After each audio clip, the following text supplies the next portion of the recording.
Assalamualaikum warahmatullahi wabarakatuh. Perkenalkan, nama saya Argani Syaradi, NPM 19310021 dari kelompok 2. Sini saya akan menjelaskan pyenonephrititis.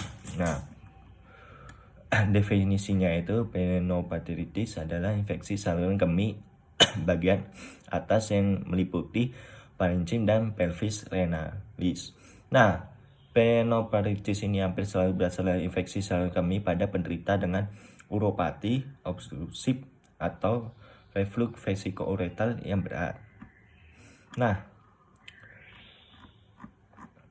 untuk klasifikasinya ini, pyenophrititis ini dibagi menurut perjalanan kliniknya, yaitu yang pertama pyenophrititis akut, pyenophrititis subakut, dan pyenophrititis kronik. Nah, untuk predisposisinya ini, pyenophrititis ini merupakan kelainan ginjal yang paling banyak ditemukan pada benda mayat, tidak jarang pula merupakan penyebab kematian. Nah, faktor-faktornya ini yang pertama, obstruksi setiap rintangan dalam aliran kemih menyebabkan ginjal rentan terhadap infeksi. Nah, frekuensinya pyenophrititis ini akut 12-20 kali lebih banyak pada penderita dengan kelainan obstruksi dibandingkan dengan penderita tanpa kelainan obstruksi. Nah, yang kedua, usia dan jenis kelamin. Insiden tertinggi yaitu pada usia bayi dan anak di bawah 18 tahun.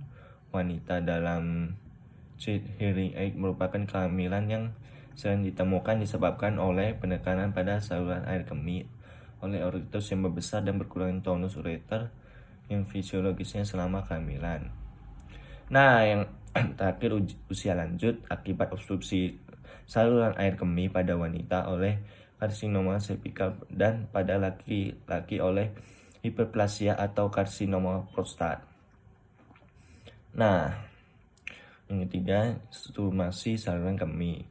Walaupun bekerja steril, mungkin kemungkinan bakteri turut masuk ke dalam kandung kemih, kemudian menjalar ke ginjal. Misalnya kateterisasi, sistoskopi, dan lain-lain.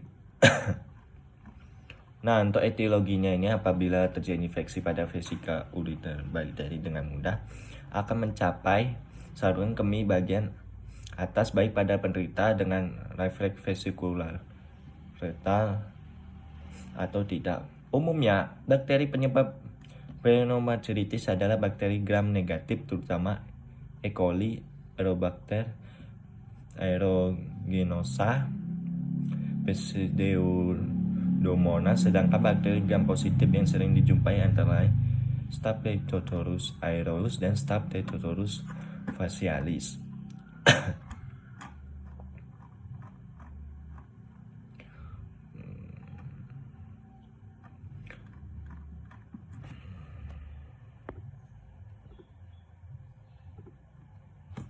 Nah,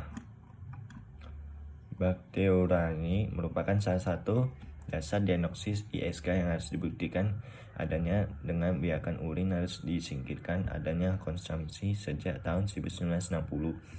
Kas mengemukakan cara hitung kuman hasil biarkan dan menyertakan angka 100.000 koloni per mili urin sebagai tanda positif. Saat ini melakukan perhitungan modifikasi kas.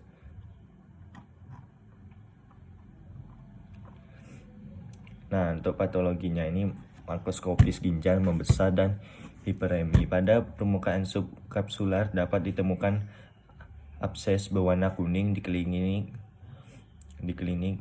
kelim hemorragic. Penampungan menunjukkan abses dengan berbagai ukuran berbentuk bulat atau baji, berselang-seling dengan jaringan yang nampak normal. Nah, mukosa pelvis ini biasanya kongestif dan menebal serta diliputi eksudat, kadang-kadang juga tampak bercak-bercak hemorragic mikroskopik menunjukkan destruksi parenkim yang luas oleh proses radang mendadak, terutama pada korteks glomerulus, arteri dan arterial mempunyai resistensi yang agak besar terhadap infeksi sehingga ditemukan glomerulus yang agaknya normal pada daerah dengan radang yang keras sangat menarik perhatian. Daerah-daerah yang berdekatan dengan abses-abses ini menjadikan hilangnya tubulus contrudus proximal dengan jumlah yang cukup besar. Tanpa kelainan arteri dan tidak terdapat atau hanya kelainan ringan pada glomerulus.